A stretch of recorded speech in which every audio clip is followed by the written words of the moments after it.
Sure. Yes. Oh my God. You know, Bill and Ted went to Saratoga High School. They're real people. That's the backstory. They went to Saratoga High School and they're real people? Yeah, the writer of that series, he went to Saratoga High School and he was writing about his best friend. Okay, and they really did time travel? Because I had thought, that was a little hard to believe, but if you tell me. Strange tiny bears involved in their life back then, but yeah. If you call it like Bill and Ted's Excellent Adventure, I really feel like a third wheel now. No. That's because you said Bill and Ted's Excellent Adventure. Yeah. You're the front runner. The front runner. The headliner. You get to join us if you upgrade what you want to do from nothing to something. You can't just be watching a movie, David. You got to put some skin in the game and be committed. Well, I put skin in the game, and I'm. Ted asked you, "What do you want to do?" And you said, "Nothing." What's your future ambitions? Nothing. I just want to be entertained. We're going to call you out on that. I mean, that's why I'm here. That's not too impressive to the world that's watching. Yeah. Bill's calling you out. Yeah. I'm not here to entertain the world. The incentive is we'll add yourself name to the title of the show if you upgrade from nothing to anything. I don't know. Yeah, I just want my name in the show title. That's better than nothing. Can I just be the grip? Okay. The credits. I'll be the grip. What is the grip? I have no idea. He helps the gaffer. He helps the gaffer.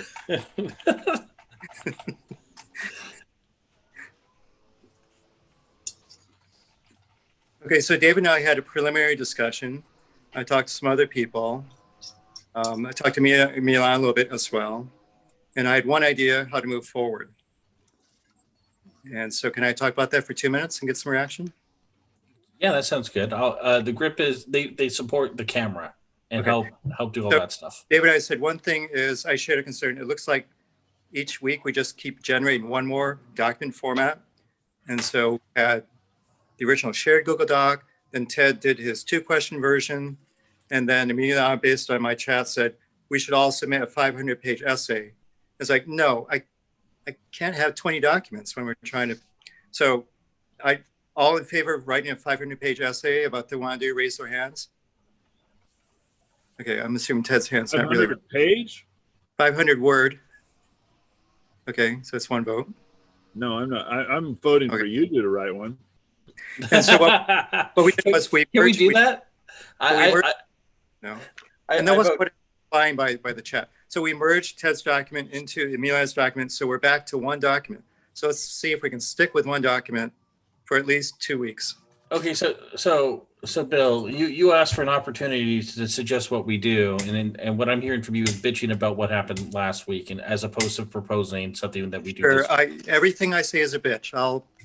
I'll let you guys say that, but fine. So I'm not just saying, yes, I'm bitching. I don't want this week for me to say, hey, and I think we should rush off over in this Google Doc, right? And it's like, can we agree we're going to work in one shared Google Doc? Wow, you did solve all the world's problems. Yes. And is that all you got? Is that all you got? You just no, that was like a housekeeping detail. Like I'm too anxious. I don't want to wake up tomorrow morning and someone says, hey, let's start working over here on this Google Doc. It's like, just stop it. Did someone merge those 2 Google Docs? Yeah. Yes. I put yours at the top of hers. So that was short and sweet merger. And your Google Doc is in pretty good shape because 3 people have responded. 2.5 people have responded already to your question. Can you wait? I read those already, right? Me, someone else, and David sort of replied. Eric replied. Yeah. And okay, so now you're getting ready to reply, right? Yeah. Well, now that I'm going to commit to one document, not 20. Okay, so that's the one doc where I can safely work now. I will reply. So I'll just upfront. My goal is, what do I want out of this? I want David to actually not aspire to nothing. That's my entire goal. Well, Well, I mean, you in you all are honesty, David has something in the document and you don't. Well, now I know what to put. I'm going to say my goal is to make sure David has a goal. Bill. You're doing a very good job of convincing me to just leave the call. Okay. It's fun to pick on David. Well, you're not doing anything productive here. I think I stopped the barrage of document of the week. It's like Ernie's topic of the week. Like, just stay with one document for a few weeks. And that's very important to me. We call it a bitch, but I can't work in 20 documents. Okay, good. I think we're good so far. Got that out of the way. All right. Well, What's yeah, it's a next? big one because everyone gets confused and frustrated, right? It's kind of like lack of unity there. I mean, it kind of reflects our personality. It's like we all want to do our own projects. I want to do my own Google Doc, right? That's not good. That's not displaying some sort of unity. You see, Right, so here- I'm going to make a doc after this. Yeah, no, in fact, I'm going to make a doc too. Just Here we are, like we're creating it's our all own. good, David. It's all. I wonder how long, Bill. I wonder how long you thought ruminating over that. Like, Yeah. you know, Well, here we are creating our own split. cutting and pasting would have solved it right from the get go, bro. Who would have? David? Bill, I mean, Bill, Yeah. cutting and pasting would have solved it from the Okay. get go. But I'm happy we have a shared Google Doc. We never had that with TGR except for Steve's shared Google Doc. All right, so here's the proposal. So in TGR, I want to say something positive.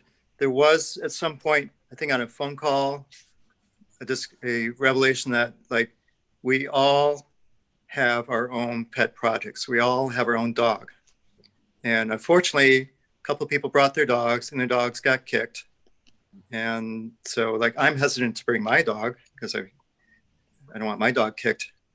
But so we could say, okay, well, let each person describe the dog and then we'll kind of decide, yeah, we all kind of like Eric's dog and then we all commit to working on Eric's dog. But that doesn't seem quite fair. So the proposal is, great, keep your day job, but is there something we can do on the side here that will be beneficial to all of us? And can you make some room in your life to take on a secondary aspect of Jesus that might benefit you and others, which might not be your primary hardcore focus? So is there something else that we can identify that we want to do in common, rather than we all agree we want to help Amelia write her book or become a journalist, right? That's just going to be a hard sell for me to say this person's one project we should all commit to help them with their day job.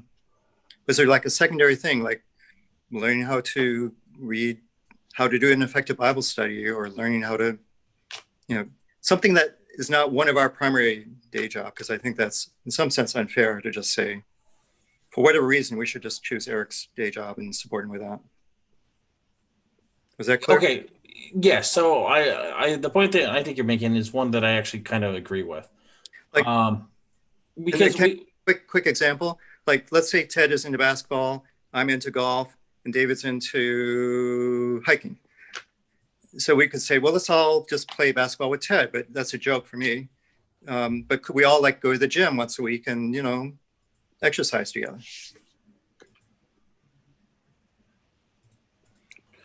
So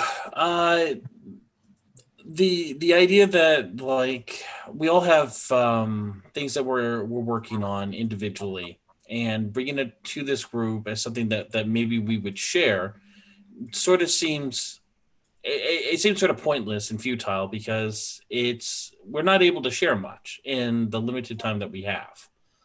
And they're not actually going to provide any support besides just sort of like vague moral support of like, well, you're doing something cool, keep at it. It feels too much like the typical small group, the share and prayer time. I had a tough day at work this week. My boss wasn't nice. Okay, we'll pray for you. It just feels too much like the standard small group format. There isn't a lot of time, right? So yeah, that's something I'm inclined to agree with. I just don't think that works. Well, David, I would say there's not enough time if each week we try and touch base with everyone. One format is for 4 weeks, we could focus on Eric, and then 4 weeks focus on Emiliana. We could, go a little bit deeper. Even then, I don't think it's enough time to actually do a good job. I'd agree. I'm just saying that's better than every week. You get 10 minutes to share about how your day job went. Right. So I mean, like, I don't think I don't think this approach is something that anyone has seriously suggested, but we've talked vaguely around this idea, and I agree with Bill. It just doesn't seem very productive. Well, no, it wasn't. Many people suggested it. That's why I'm talking about it. Not explicitly, no.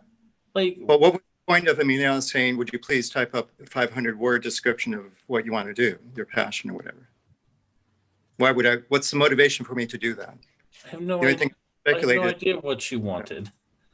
well, I can speculate that if Bill's project sounds interesting, maybe we will commit to going after the epidemic of loneliness, right? As a group or something.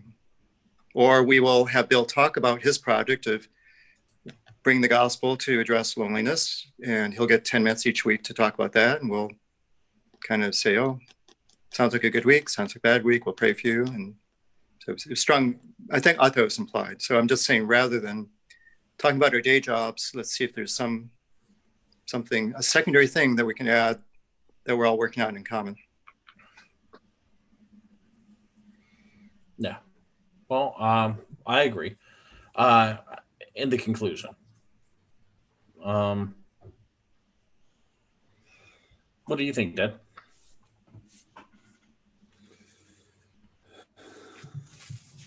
I'm still wanting to hear more about what Bill is passionate about and what he's actually doing.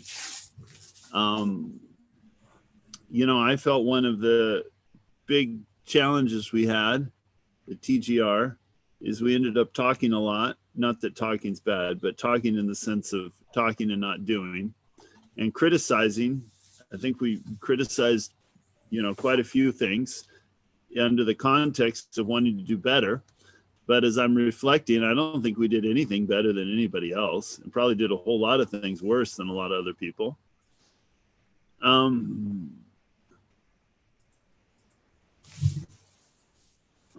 want to do, I'm a doer. So whether we all come around something brand new, I'm still waiting. I was eager to see the little website you'd put up and what you were doing with the homeless on, downtown under 280 or whatever the freeway pass was.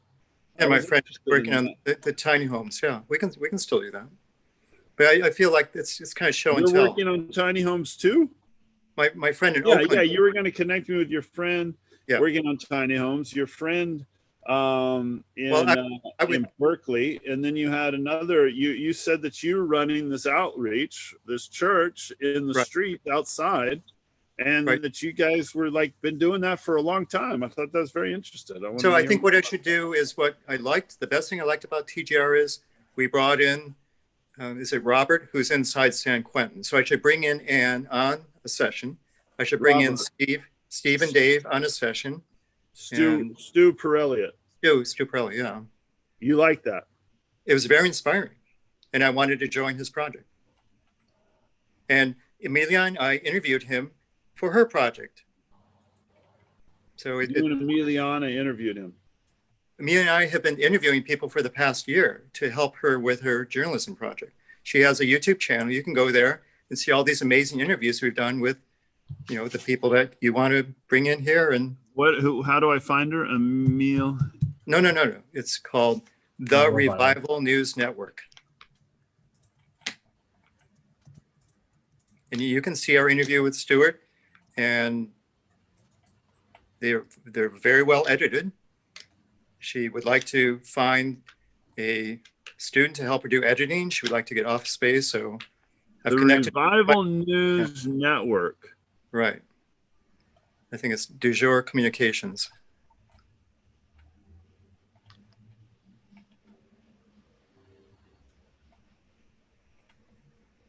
And so she's asked me to help get this funded, to get interns, to get office space, to find 50 more people to interview. This is already an active project that's underway. It just needs the next jump up from where it is now. Revival News Network. Yeah, boy, you should. That's interesting. I get a whole bunch of wrestlers. Revival News Network. Let me see if I make it all one word. What happens? I'm searching in YouTube. So it's Revivalist News Network. I'm sorry. Here. Thanks. I just posted a link. That's a good promotion. Thank you. Okay. Yes. So those on YouTube who are watching, please like, subscribe, and comment.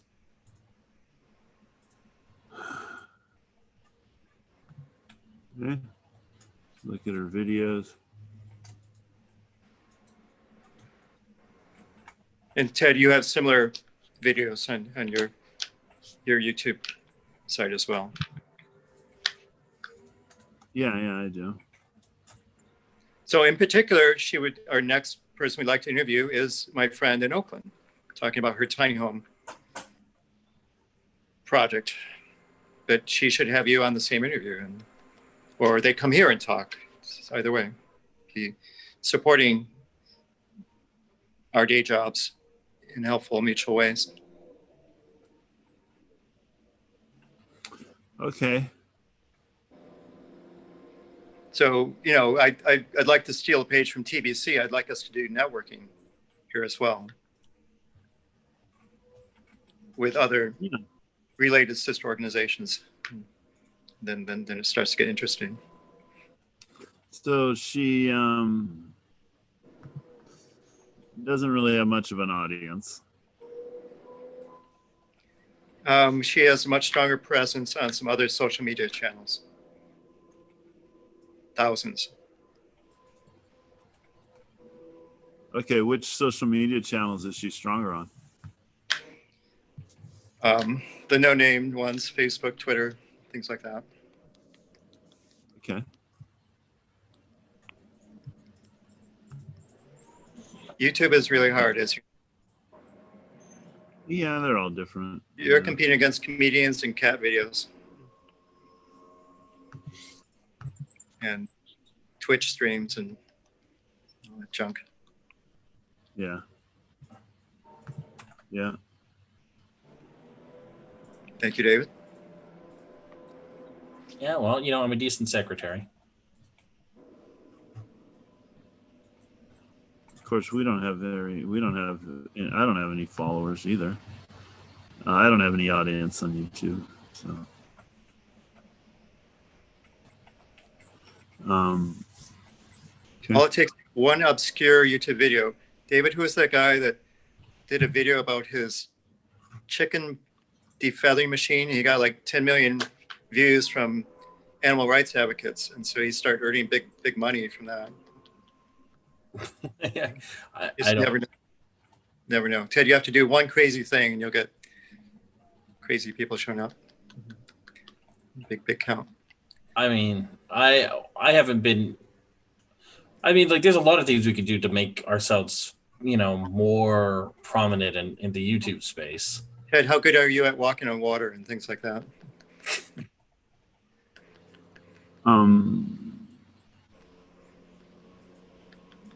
Okay. Yeah. She see. Facebook. This is her stated passion, right? This is just the early stage one manifestation of it. And we talked about many other ideas, many other ways to grow this and add to it. And right now she's writing a book, so she will want a lot of support to have this book succeed, and they can all go together in interesting ways. I'm glad you've been supporting her. That's really cool. Yeah, she doesn't have. I mean, she has 227 people who like her page on Facebook. Well, I support her vision, her observation that there is no one doing this. It's not 700 Club. She just feels like there should be a lot of Christians backing her. She's frustrated that no Christians kind of see the need for this. And so I'm one. Well, what is this? She'll have to tell us. But it's like, Well, you said you agree that there's nobody doing this. well, it's like a gospel take on the news, right? And it's profiling. Well, it's what you wanted in video format. It's profiling people who are doing things and Yeah. giving. I mean, it's in some sense it's passion talks, but in interview format and more of a social emphasis, less like I'm a researcher in a cancer lab, more like I'm engaged in communities, helping communities. I definitely agree that it'd be great to do that and do that more. I don't know if I would say there's nobody doing it. I'd want to see what's out there as far as the competitive landscape. It's basically New Canaan Society on YouTube, right? It's one way you could spin it. Yeah, I mean that was one thing I thought would be useful. Yeah. Except we have some women that we interviewed. Other than that, you could describe it as And there's a woman who's interviewing too. that too, yeah.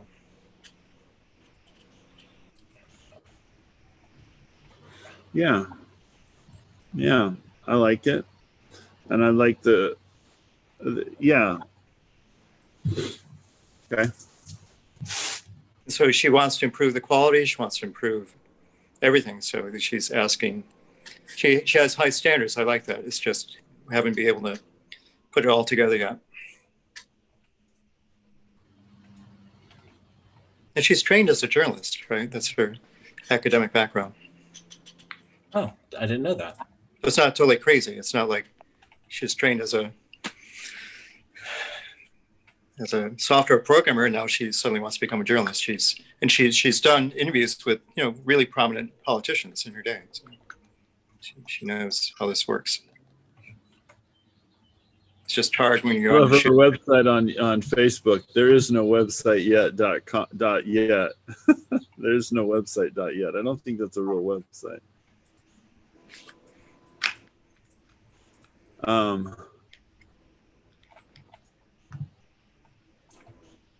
And there's, from my perspective, there's always a lot more you can do than just post YouTube videos, right? I have your son that I started talking about this. There she is. Yeah. A captive, you're being oppressed. And so let's take a look at who is being oppressed and how the Lord can deliver, how the Lord can use us.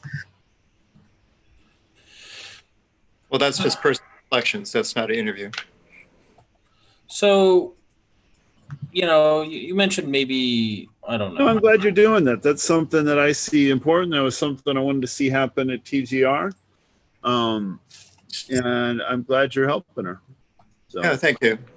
And I'm learning, behind the scenes when you're talking to these people, you learn so much more than what gets captured in the interview. So I'm very much in the mode of going out and talking to people and see what's going on. We asked to go into San Quentin, and it's like during COVID, let me get back to you on that. So we couldn't do that, but and Stuart wasn't even allowed to tell us what was going on inside San Quentin in regards to COVID, because it's a massive PR crisis, right? No one wants the prisoners or guards to be in the community. So he cannot tell us anything. If he tells us anything, there will be impacts on his ministry there. And he said, but I can't connect you. Here's an idea. I can connect you with people who are just recently released, and you can talk to them. It's like genius. Now we have, 100 more people to talk to. Firsthand experience. What is it like to be there during a COVID crisis? It's amazing. All of a sudden, the guards and the inmates have a common issue, right? I don't want to die from COVID. So those barriers of hostility get broken down. And then, let's follow them as they transition out, as they go home to be a father. There's amazing stories there to track through. Yeah, this is great. Yeah, I'm glad that Yeah. Glad you did that. I'd love to interview more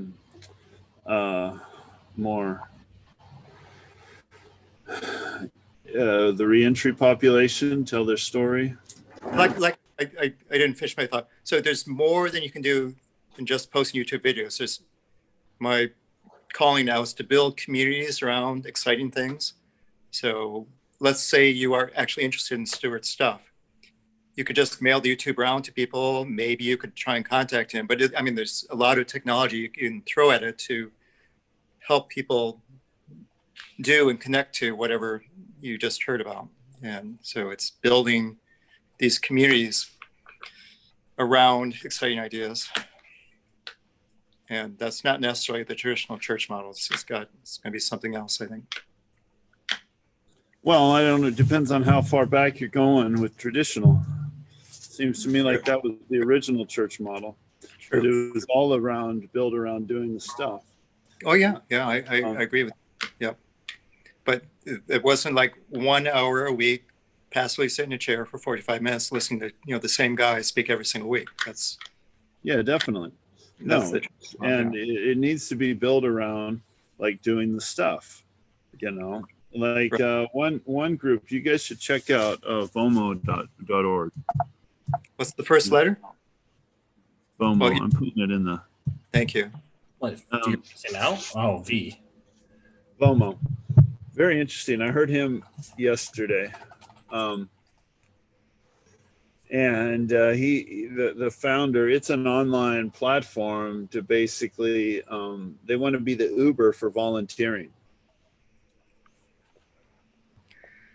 and doing good. So he's a former crew guy, worked with Bill Bright, a young guy though, I think he's in his 40s. And, they're a for-profit platform. And they really got big when they partnered with the movie about the neighborhood guy. It's One Beautiful Day in the Neighborhood. Who is that guy? Mr. Rogers. Mr. Rogers' Neighborhood. Yeah, the film about him that came out. They partnered with that. And, very, very interesting. So it's funny. I've worked on projects like this. My friend in Oakland also has a project like this, which is at the neighborhood block level called Odds and Evens. And then Ernie, his startup, was also trying to work on this, right?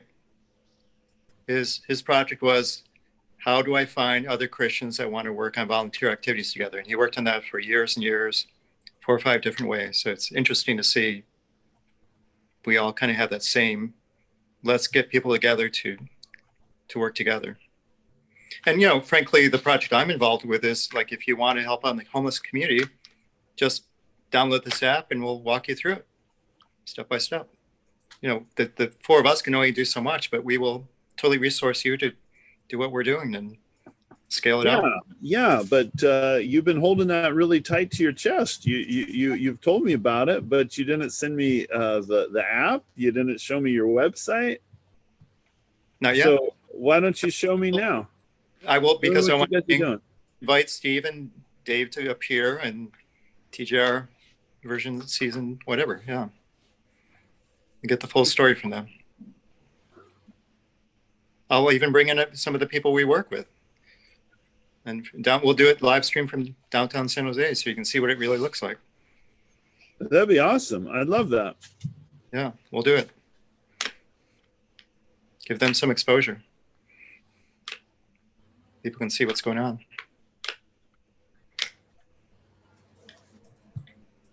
What's the website? Can I check that out now? It's mostly on Facebook, and then the website. Okay, I'm on Facebook. No. What's it on Facebook? I don't do that. That's Dave. So I'll post the presentation we did to the Rotary Club. Just you can get the quick overview.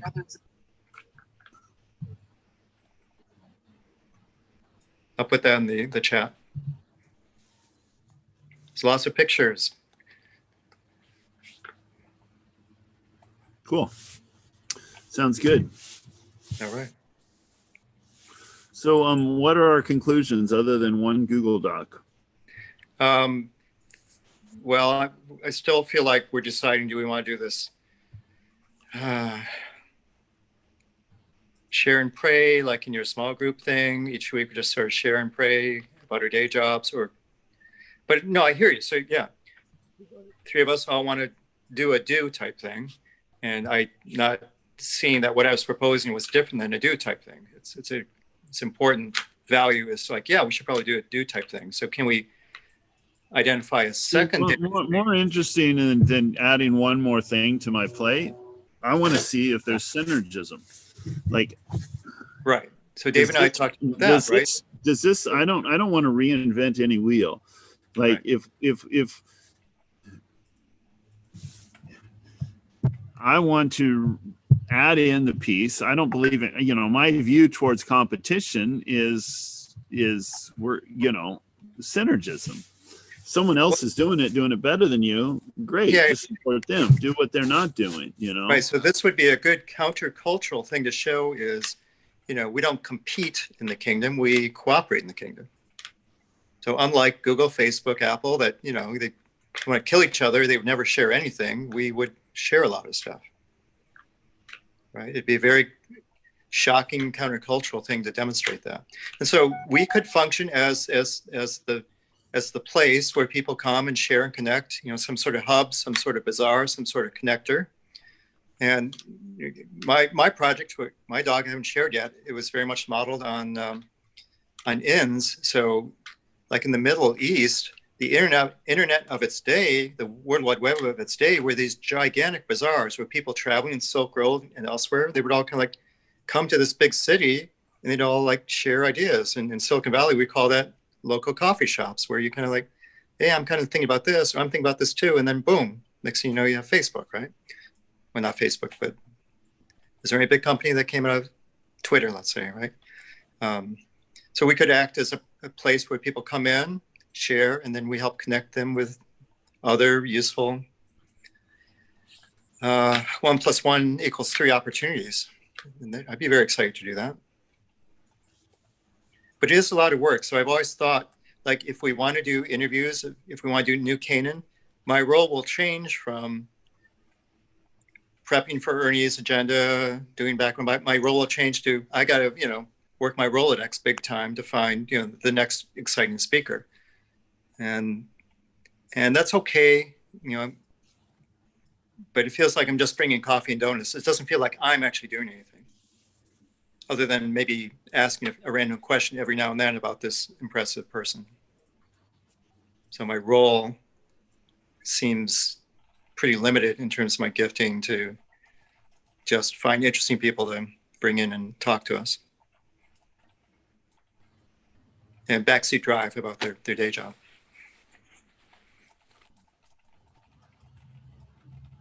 What is your day job, Bill?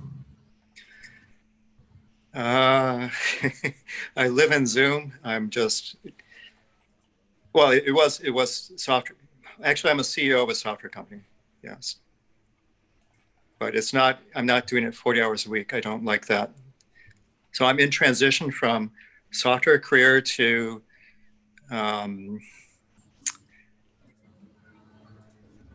more people-based projects, more community-based projects.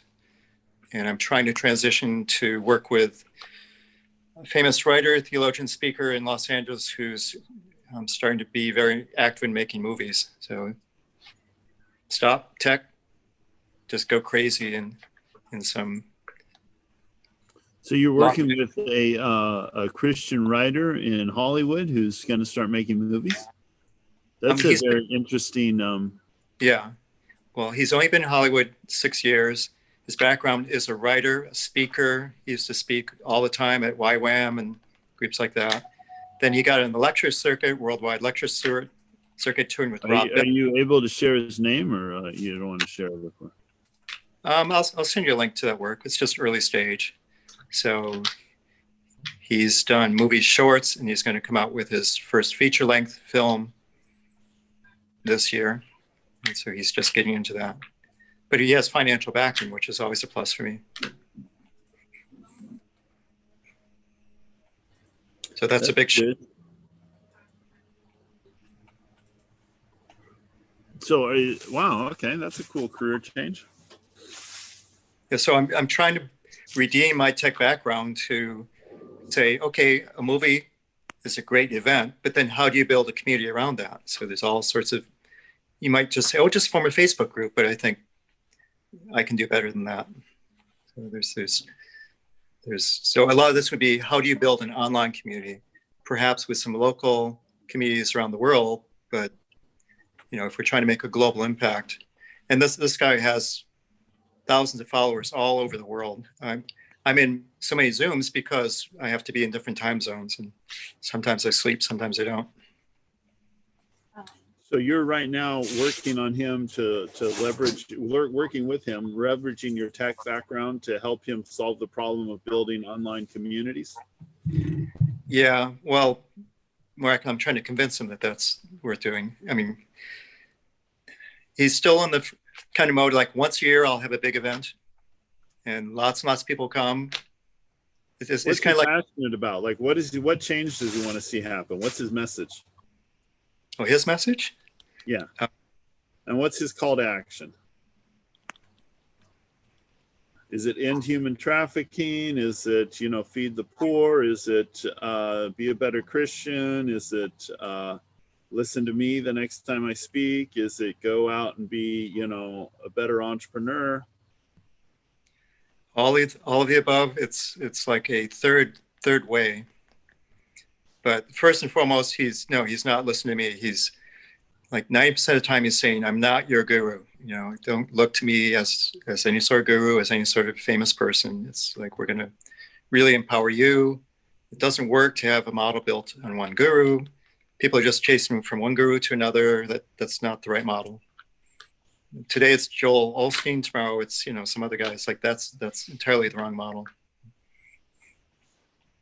Yeah, no, I agree with that. I was just trying to, okay.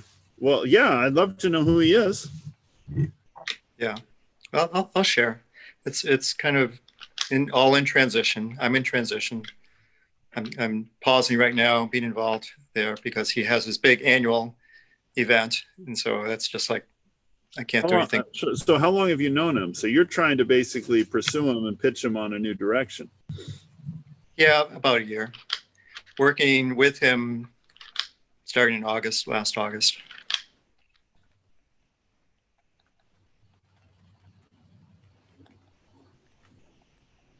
We need more. It can't just be 2 or 3 people. It's half the job is like, you also got to network. There's other people doing interesting things.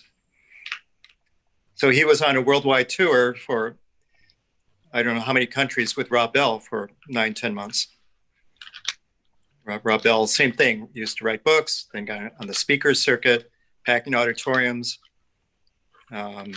So he's kind of been there, done that. Now he wants to get into movies because he thinks movies will have an even bigger impact than expecting someone to drive up to San Francisco and pay $60, right? That's a very limited audience.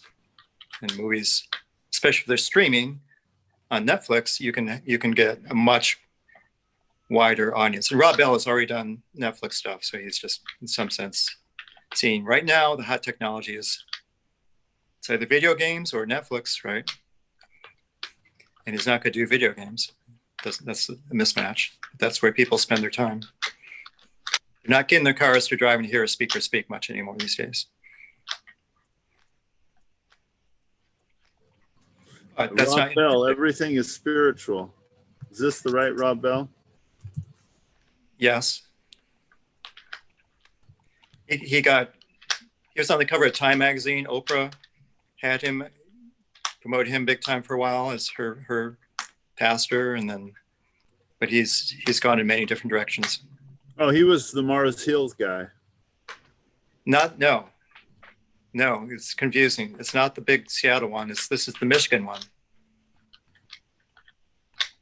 Okay. It's not Mark Driscoll. No, not even.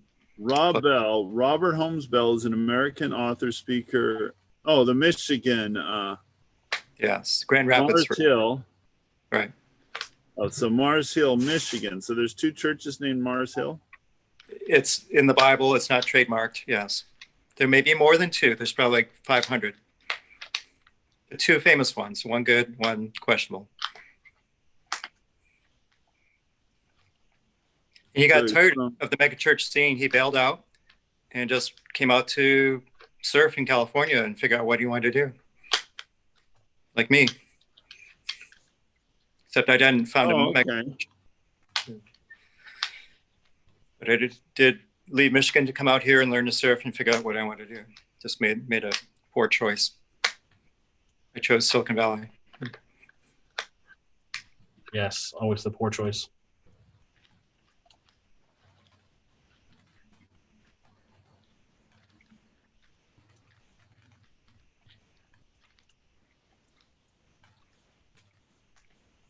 But the other person we should talk to is Karen, who's doing the high tech, the tricked up RV motorhomes to help the homeless. And so she started doing motorhomes because she wanted to bring the services to the homeless camps. And then it turned out it was just more effective to go to downtown San Jose and just have people walk. So then she's not doing showers, food, and clothing. You come in, there's a bank of laptops, and she triages. It's like, you need to be off the street tonight. I will quickly work the network, find a place for you to stay.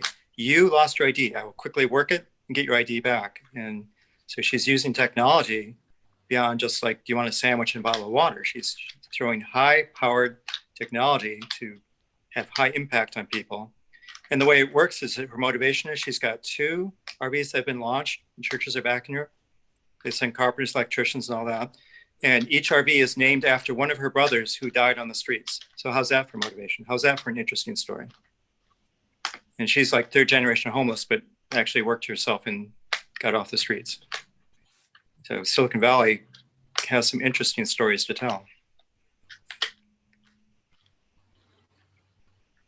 The former San Jose University professor who drives one of the RVs, she found him homeless on the street, all cracked up. He needed glasses. Step 1, get glasses. Step 2, you've lost your wallet. Taking wraparound services and bringing them to go. Bringing them a what? Taking them to where the people are. That's cool. Yeah. And she's got a big vision for a multi-million-dollar complex where it's a dormitory, secure dormitory that provides training and then retail services like food, total turnkey, soup to nuts. Yeah. Well, she's got the blueprints, care of a Stanford architect. She's thinking the San Jose Water District would rather have this than a bunch of trash-lined streets. So maybe she can get some land from the water district. Santa Clara County. Yeah, win-win, or whatever county. She's in San Jose, Oakland, San Francisco. She wants to expand, and so she's working to get funding lined up for that. But the blueprints are done. The whole vision's done. Tremendous impact. I'd be very interested, in talking with her. And she has apps where you can connect to homeless people and see how they're doing each night, and it's all Apps. interesting. Yeah. Which apps does she use? It's on her website. Look for High Tech Rover. What she's called, High Tech Rover. Yeah, that's what the RVs are called. She's local. We can come in and have her share. I've taken groups from Apple there to work with her. So, High Tech Rover. No. I'll find the link and post it. We need a resource page as well, right? If we want to do stuff, then on our Google Doc, we should just have some examples. Rather than just like I want to. Here's what I want to do. I want to build relationships with these people. Not just one piece of that is having a platform where it's valuable to them, okay, and where we can present them, interview them and talk about them, talk with them. But that's one piece of it. I want to build relationships with these people so that there's a coalition where we create the ecosystem of social innovation so that we eliminate, with the goal of eliminating homelessness, eliminating a poverty, a big audacious goal that no one can do alone. But I like we coalitions. Yeah, I like but coalitions. we should, rather than saying no one can accomplish it, saying it's only God who can accomplish it, and we're his children. So we're the only ones who could accomplish it. But of course, we're not doing it alone. We're partnering with everyone. Like to Yeah. Do you know Ryan? leverage these things together, and what can happen if we work together. Yeah. Do you know Ryan? The guy, I know Ryan. I don't know what Ryan. you're but talking he had about. this vision where he was going around to big churches saying, please fund us. We want to do these giant coalitions, city by city. And we have this white paper from a Stanford professor talking about super problems. So one example of super problem is global warming. A government alone isn't going to solve it. You got to get government, industry, and politicians all working together to work on super problems. So he was, Get it off the top, and so it doesn't. One moment. yep. David, I'd like to get your thoughts. On what exactly? Ted's ideas. No, yes. Those are plus your one for- ideas. The plus- super plus one- problem. plus one for coalition. Well, I'm just saying, Ernie and I worked with these two guys as they were going around the country saying, sorry, what you wanted us, what you said on steroids, and we want to, it's kind of like TGR on steroids at national level. And so we want funding, we want to start these big projects in Did they get Dallas. funding? I don't think so, but I'm trying to remember the other man's name. He came out of a hedge fund and or private, I think a hedge fund, private equity. Well, in some ways, TBC has been trying to do this, but Yeah, but that's okay. We can look at what no, they've I'm done. all for it. I mean, Improve it. yeah, I So the super problem means it's not just a government issue. It's not just an industry issue. It's not just well, I can't remember the three, but you need like all three contingents to participate to solve Yeah. super problems like global warming or whatever, right? So Poverty. homelessness is probably a super problem. You could say, oh, only the church alone could fix it, but that's probably not the right no, approach. I'm not saying only the church alone, because, well, one, only the church alone was never the definition of the church. The church Correct. was always a movement engaging with society. Right. So, I mean, this is what I've been doing. This is what I've been doing for 25 years.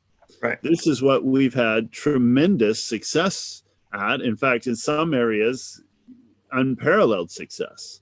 Like what we've done in Juarez, Mexico, and then the resulting throughout Mexico is just incredible. You know, like you talk about an unsolvable super problem was the violence in Juarez, and it's completely turned around, and the city's is in the process of being transformed quite dramatically.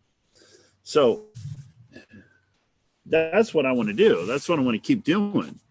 My question has always been, how does TGR, and what is TGR? TGR is the people. Right now, forget TGR. Right now, David, Bill, and Ted are having a conversation. How do the relationships, how does that fit into it? You know, like how do we align this? How do we go to the next level? How do we solve how do we translate our success in other places to Silicon Valley?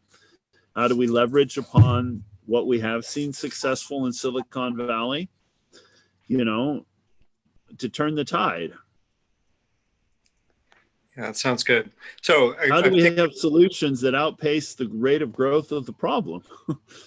yeah, I'm okay with a coalition approach, that we are a coalition. We're a hub, we're a connector, we're a different twist on TGR. And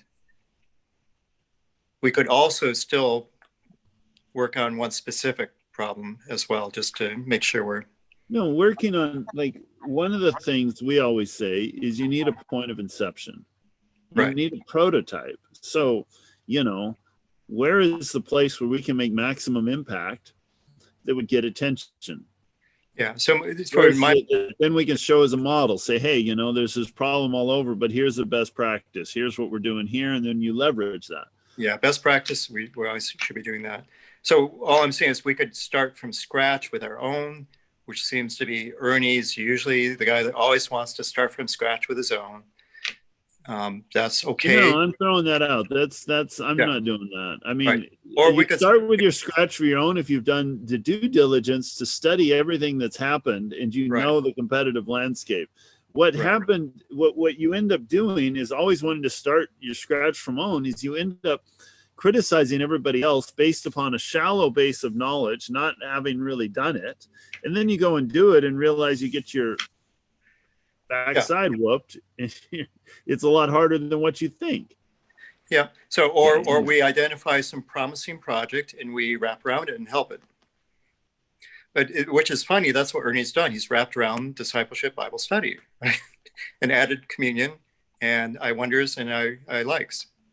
So despite appearances, for the next 7 weeks, he's wrapping around something. He's not doing something on his own from scratch. That's fine. Yeah. But I think he will do something after that. It doesn't seem like normal Ernie modus operandi. He's just taking a pause. Well, during the 40 days of you- Lent, I'm focusing on, I believe that the foundation is prayer and intercession. And, that's kind of everything else flows out of that. So we have the 40 days of hope, which is nothing new. I mean, Christians have a long history of praying and adding a special focus on prayer and during Lent. And focusing on just getting people to pray, encouraging them to pray, praying publicly. Every morning at 6 a.m., I'm going to be joining with my friend Nancy Hardin and several other leaders, and we're going to pray for families to be restored, for miracles in the family. It seems like it all starts there. It starts in you personally, and in the individual personally, and with their family. And so that's my next big push. And meanwhile, simultaneously, I'm very much involved in these projects with, to address homelessness and,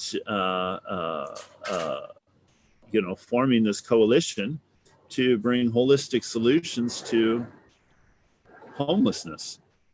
I mean, homelessness is just probably the most visible or one of the most visible manifestations of a deeper issue, which is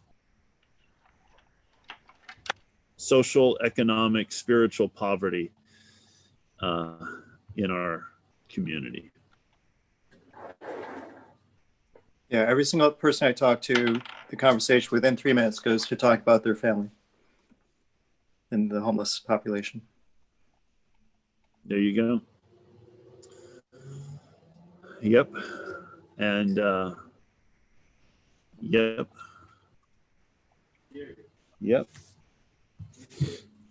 All right. So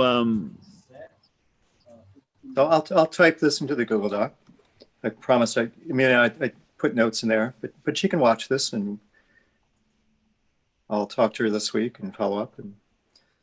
But David, any other things you'd like to throw into the mix here?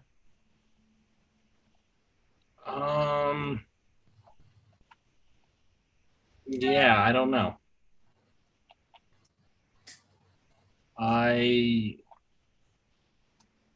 heard nothing concrete.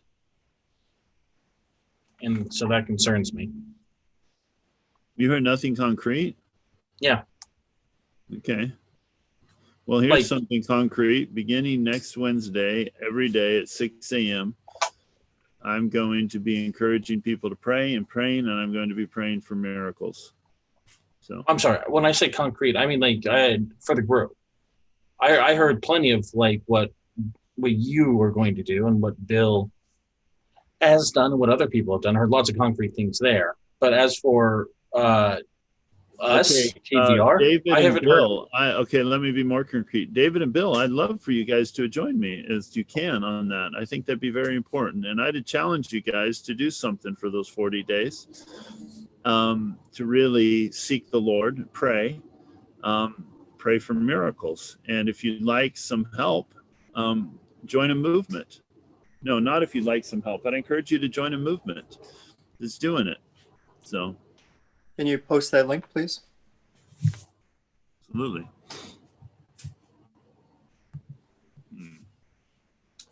I'll invite other people as well. Okay, so.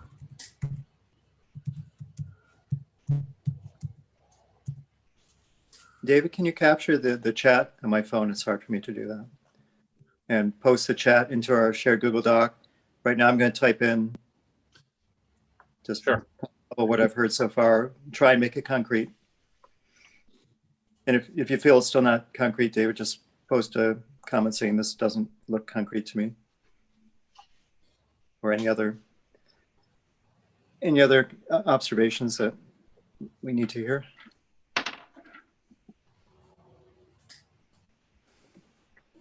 But yeah, I think all three of us want an action. Let's do something focused to this group. Well, to be honest, I think the action and what we do that's needed, but we also need to figure out how we're going to do it. Like have some organization so that we can work together so that there's some, like it's a team as opposed to just an amoeba. Yeah, put that in the Google Doc. It's important. I think we would all agree. Okay, so let me make this observation because I think this might be useful. Bill, you sat there describing some of the things that you're interested in, and Ted found some interest in there, and like maybe there's some ways in which you two can partner together. And when you talked about, I mean, I've heard about Emiliana's Revivalist Network before. I haven't really looked into it, but thinking about it, Bill, I've told you before about my interest in, let me see, fake news and how to like do better. Correct. And in that way, I think like, there might be some overlap between what she's doing and what, something that I'm very interested in. I think so. So Ted's saying that's that example of overlaps and coalition. And yeah, it's very exciting to see these connections happening. And these are not random, right? Someone behind the scenes here is kind of putting the pieces slowly together. Yeah, and I'm sitting here wondering whether or not it's possible for us to, instead of just like these one-on-one connections, that we can actually get something a little bit stronger. I'm wondering if that's possible. I don't think what do you mean by one-on-one? One-to-one connection? Well, like I said, like there's potentially a connection I have with Emiliana here, and then you and Ted are connecting on all of this stuff. So those are two one-on-one connections. Yeah, no, we talked like all of us together should be connecting on one thing. Yeah. It's not just Ted talks to my friend Oakland. It's like, no, we're all going to be there. And we all know someone who might also be a good fit for that. So yeah, we as a group are connecting and identifying ways to connect interesting people and projects together.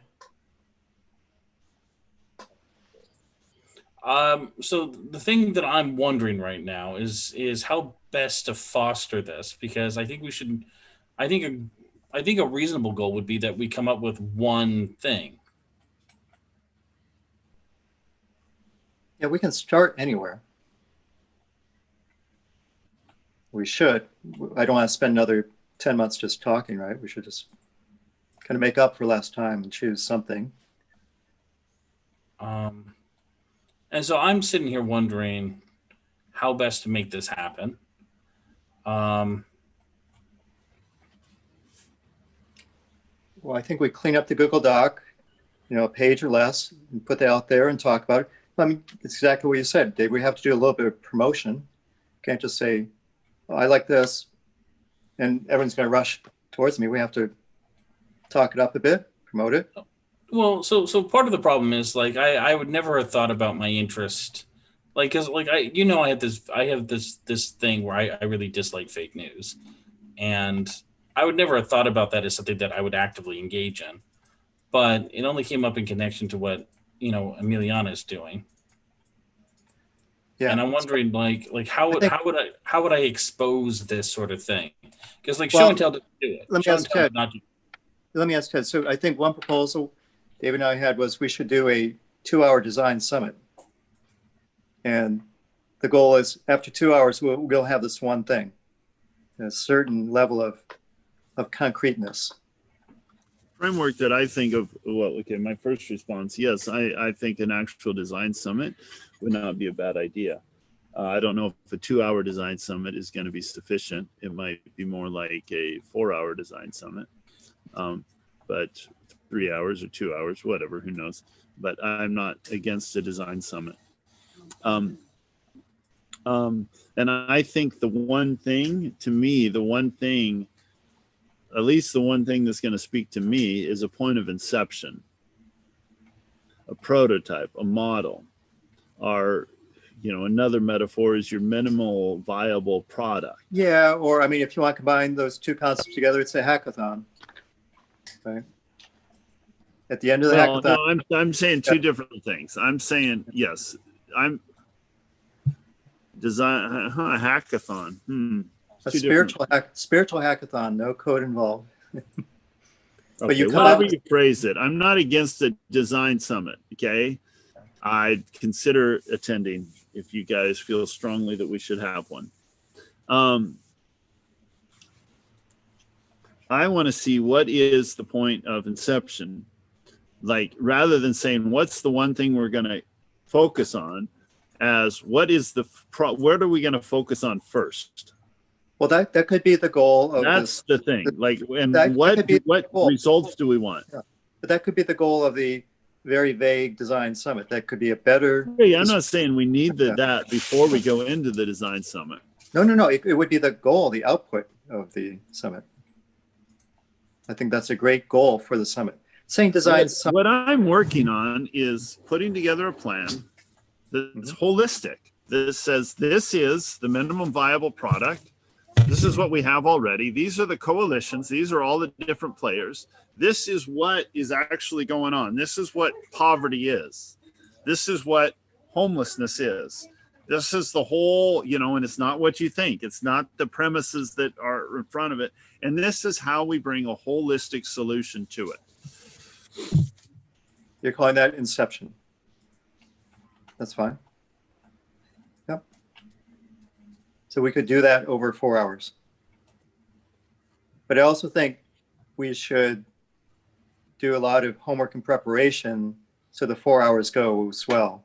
The 4 hours isn't 3 hours of working on definitions and, I don't know. No way should we go into that. Yeah. Yes, and I'm not saying it should be 4 hours. We should try to make it probably 2-3 hours. Yeah, with appropriate. But I'm saying you have to move it along. Yeah. Yeah, but we get a chance to prepare. And you need to have someone who's good at facilitating something like that, Correct. or learn yourself.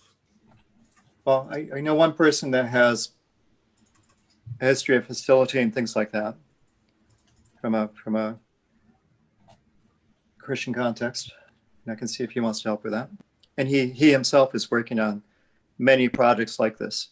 Like he got offered to take over the running. I was working with him. So we got offered to take over the running of the Random Act of Kindness Foundation.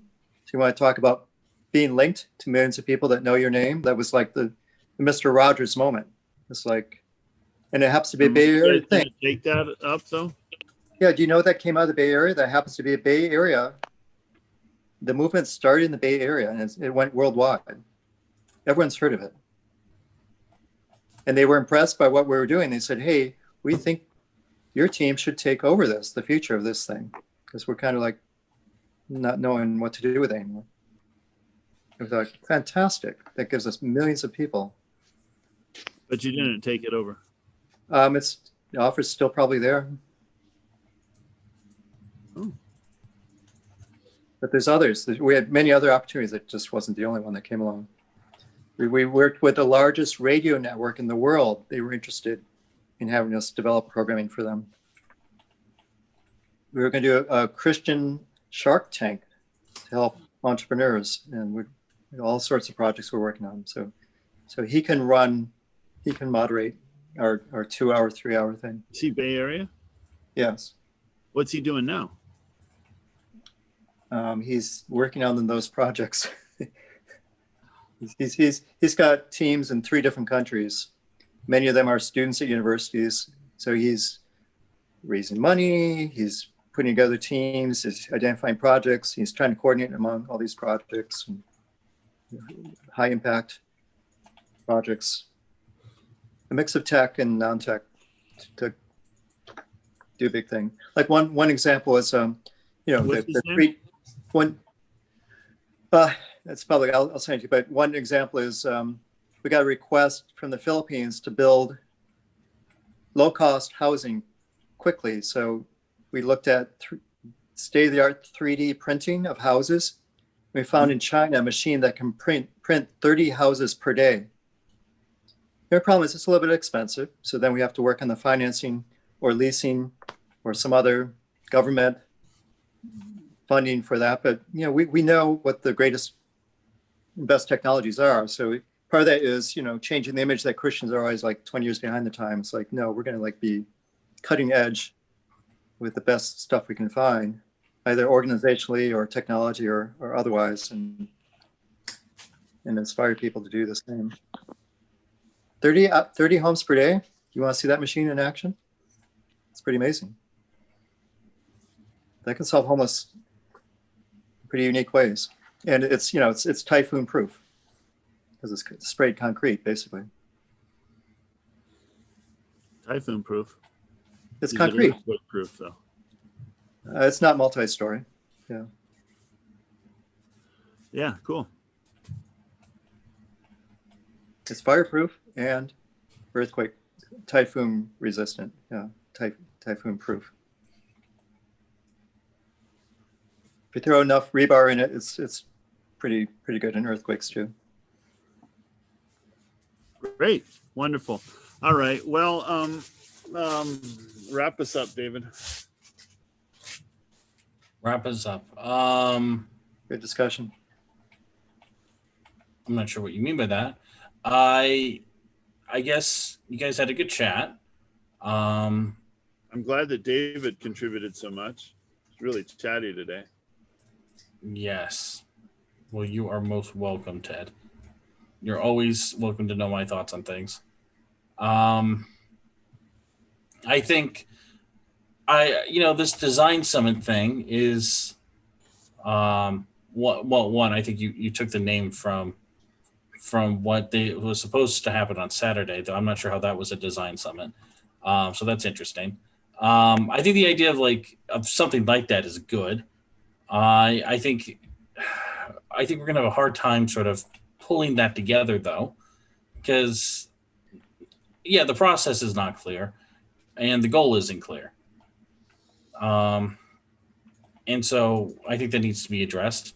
I can't, like I said, my problem is that I think there are some synergies here that might exist. I don't know a way of pulling them out. And if we had a technique for pulling out those synergies, I think we could do this. I think we could figure out what we need to do, or what we could potentially do. Can you work on identifying a process that might help with that? I agree. I don't have it off the top of my head right now. I think you understand the goals. And I think you heard enough of we don't want to spend 10 months searching the desert anymore, right? There's enough things we don't want to do to kind of focus on what we do want to do. Well, part of the problem is I feel like we might have to search the desert. I don't know that I have a better answer than that. And that's sort of like why I'm sort of struggling here. Well, like we could start with the news thing, right? That's tangible. That's early stage concreteness. So we could start with that and some other things that we've touched upon. But we have a framework now. It's like we want to do things like this. So we have 2 or 3 examples. They may not be the ones we choose, but there might be a fourth one that's even more compelling, and then we build on that. No, Bill. Like we have a couple of ideas that were sort of brought up among just the three of us. I mean, like that's we don't have enough. We don't have buy-in.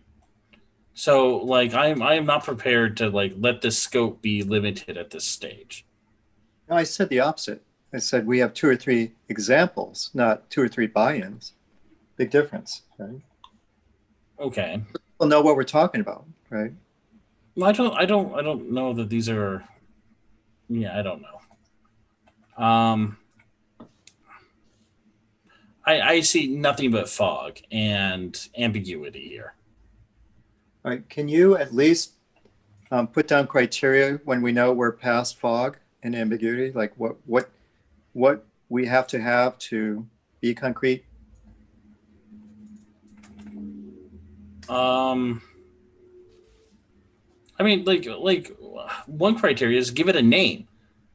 Like I don't even know half the things that you're talking about. Like we have to have a name. If you can't name it, it's nothing. TGC, the Gospel Coalition. Let's steal an existing name. No, I don't mean name the group. I mean name the idea. Give it a description. Well, this is fine. That's all I'm asking for is just type up the things we should be identifying, and then we can call it concrete. So yes, name. Okay, sorry. Bill, I don't think you're understanding what I'm saying here. What I'm saying is that you two have thrown out like I would probably say dozens of half-formed ideas. They are half-formed and they are meaningless and useless as they are. Okay. Well, here's a suggestion which Ted and Ernie talked about before. Let's just use the standard 10-slide Silicon Valley pitch. But nobody has anything to pitch. I could cycle through any one of the things we talked about today in that 10-slide format. Okay, are you volunteering to do so? Because I think that's actually a good place to start. Somebody could pitch an idea. Well, I can type one up as a sample, but I'm not saying I want everyone to buy in on this one sample. The design summit we're still trying to figure out. Here's another question to throw in. Buy in. What does it mean to buy in? Maybe we need to put a price to it. Like if you want to be part of this group. Yeah, did you know the more proper word for what's the Greek word for fellowship? Koinonia. Yeah, it actually historically means business partnership. So back then, Paul and other people actually put money down to do projects like this. It's a word from the world of business. It means a business partnership where you put money in, and we watered it down to. You want to make a big innovation on the church that would be disruptive. Yeah. Is we like you tithe, and that's the money we use to do our projects. Like, boy, I probably shouldn't say that while we're live streaming though. Woo. Fellowship in the church is always the wishy-washy one. It means bring coffee and donuts and gossip. It's like, no, back then it meant you put money in, you work 40 hours a week, you're invested, you're literally bought in. And Paul had real money from real people who were bought in. It wasn't some. I'm telling you about the story in Mexico. So the church, there was a driver behind it, made a big shift, and they basically stopped taking offerings for themselves, and they shifted their Sunday service, their anchor service, from a message with everybody facing at them to took out all the pews, put in tables. You'd come and you'd sit at a table, and you'd have to commit to sit at the table for like 3 months, for a whole quarter. They'd have a 15-minute inspirational message. Then you'd eat a meal together, and you'd think of projects that would make the world better. And then you'd put your tithe into the table, and that would be your startup capital, basically your tithes then funded the startup capital. And they started all these well, they started micro businesses and they started some macro businesses. It was incredible. And it was incredible when they started doing this, how much the community responded as well. So they started getting, they opened up the door because the philanthropists are looking at results, and, they want a trusted middleman who will give the money away and implement it. Right. I have a former pastor. I have a former pastor. By the way, that was Janet's proposal. You'd be shocked. That was Janet's proposal for the church that David, Jan, and I used to go to, in terms of get rid of the chairs and have tables, and have, it was a project though. Apple of Gold style discussions. Obviously, she struggled to find a church to support her in that. There's one church we went to where they did it during January, but at least they did it 4 weeks out of the 52. But yeah, and okay, so project-based stuff that's my dog. I can describe my dog, which was all project-based stuff, which was heavily involved with community involvement. So go ahead, David. First off, a correction. First there suggested a discussion group. She wasn't fond of the sermon. She actually wanted people to discuss face to face, not just sit there passively listen to the same guy every week. Yeah. Well, right, but it had there was no project though. And Ted, I have a question. You said like these groups was like each table like coming together, and like that table would like come around one project. Is that how that worked? I think basically that's how it worked. Yeah. Well, I mean, like, Did it have a name we can steal? well, I mean, isn't that what we need to do, Ted? Basically, like all of us come together. That's what I think we should do. Yeah, I think we should, come around some project we want to do and start there. Find a point of inception, And, yes, but how? But how do we do that? So, like, how did they decide on a project together? How did they do that? That's what I want to know, because that's the thing we're struggling with here. I want to know how they did that. Well, rather than the long answer, can we explore this as a good They example? put ideas on the table and they let the Holy Spirit vote. But I'm just saying this sounds like a close to best practice. So why don't we study this and see how to adapt it to our local needs here? As a seed approach. Sounds fantastic. I don't know what you mean by that, Bill. Ted says we should do best practices, not start from ground zero, right? I understand the principle, Bill. I don't understand practically what you're suggesting. Well, it works. I give it that much. We don't necessarily want to say we understand it without looking at it. Well, that's why I'm trying to ask Ted about it. Yeah. Okay. If you want to do it now, I'm just willing to do it offline or. Well, I've got to run now too. So, yeah. All right. Well, fine. If you can give us information about that offline, because that sounds like exactly what we need. Like, did they have was there some sort of materials that they gave out, handouts? Like, was there a process that they engaged in? Like, I want to know the details on how they did that, because that's essentially what we need to do here right now. So any information you can give on that process would be useful. We don't have to follow it exactly, but it would be, it would be useful to learn. Let me, a second, let me see what I can do. And Ted, I really like what you said and it got buy-in from people in the community. It sounds like amazing. Yeah, it did. Oh yeah, I got tremendous buy-in from the community. Not surprising. I'm trying to find. We had a documentary I helped produce on this. Let's see if I can find it. Oh, great! I'll watch it. We'll watch it. Come with questions. We'll send you questions. How many days did you spend with them? How many days did I spend with them? Oh, I worked with these guys for years. Here. Daddy.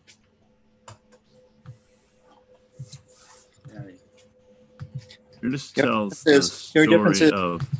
Your difference is we'll only accept. Here's an hour interview that I produced Yeah, I'm just sharing it. It talks about kind of what they did. Right. Thank you. And then, yes, sir.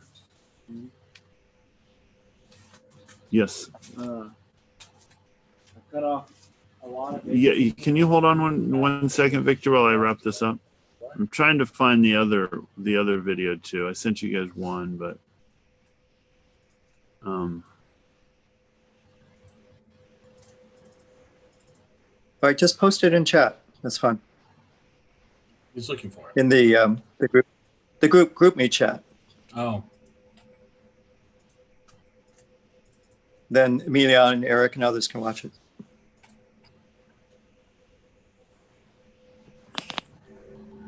I have to run as well. I think we're set for the next meet. yeah. Okay. We did very well today without an agenda, by the way.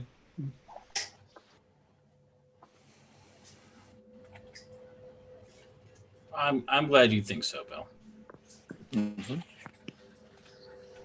I got more out of this than last Saturday.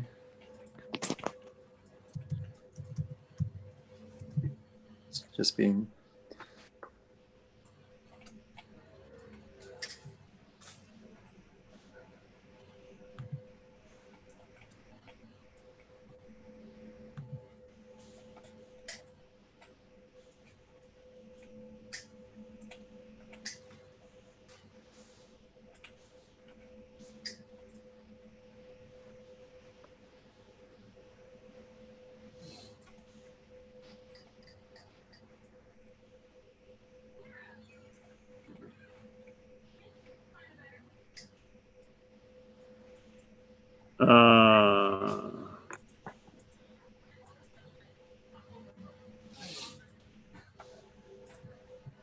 Let me see.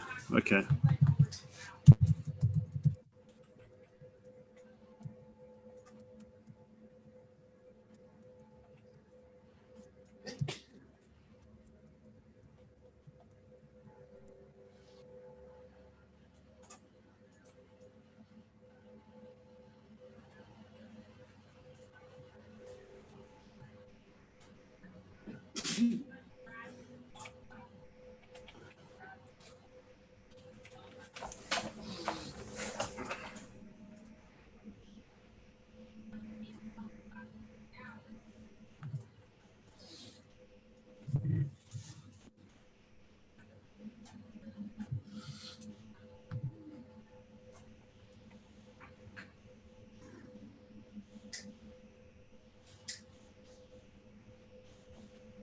By 2:30, I have to go to another Zoom. Yeah.